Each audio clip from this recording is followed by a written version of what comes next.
छात्र संगठन आयसा के आंदोलन के हुए 30 साल। 9 अगस्त को आयसा अपना मनाएगा 30वां स्थापना दिवस। आयसा के संस्थापक महासचिव धीरेन्द्र झा ने कहा कि आज के दौर में आयसा के कंधों पर बड़ी जिम्मेदारी है। आयसा नई शिक्षा नीति के खिलाफ बिहार और पूरे देश में करेगी आंदोलन।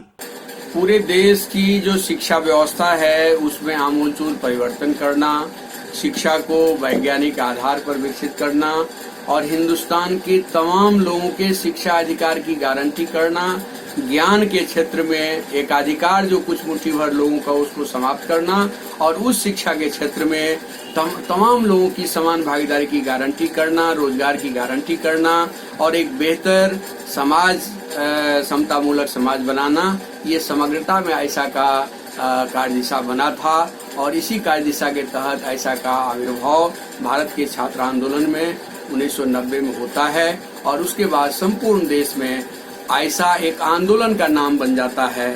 और आज मैं मानता हूं कि देश के सामने मोदी सरकार की ओर से जो नई चुनौती है इसका मुकाबला आयसा बड़ी मजबूती के साथ कर रहा है और संपूर्ण देश के छात्र नौजवानों को एक दिशा देने का काम कर रहा है। नई शिक्षा नीति का जो हमला है वो आम दलित, गरीब, मजदूर, किसान, तमाम बेटे बेटियों पर हमला है, समाज पर हमला है और इस हमले के खिलाफ आयसा एक सशक्त आंदोलन पूरे देश में खड़ा करेगा, ये मुझे पूरी उम्मीद है। देखिए, आयसा के ये 30 साल हैं लंबे संघर्ष का, लेकिन यह संघर्ष का कारनामा एक नई ऊर्जा के साथ फिर से शुरू होने जा रहा है।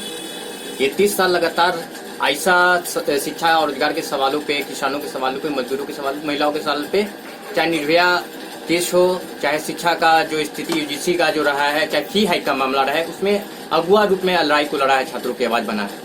अभी आने वाले दिन और वर्तमान समय की हम बात करते हैं तो मोदी सरकार के द्वारा नई शिक्षा नीति लाया गया है। इस नई शिक्षा नीति एक तरह से गरीब मध्यम वर्ग परिवार को शिक्षा से वंचित करने का प्रयास है। आयसा इसका सबसे बड़ा खंडन करता है कि इस नई शिक्षा नीति को हम मानते नहीं। अब समझिए कि नई शिक्षा नीति बनाने वाले कौन लोग हैं। नई शिक्षा नीति कोई शिक्षाविद इसमें नहीं है। इसमें शिक्षाविद नहीं होकर एक इसरो के में काम करने वाले के रंगराजन है, ऐसे लोग हैं जो रॉक स्टार की काम करते हैं, लेकिन उनको शिक्षा का एक मैनिफेस्टो तैयार करने के दिया गया है।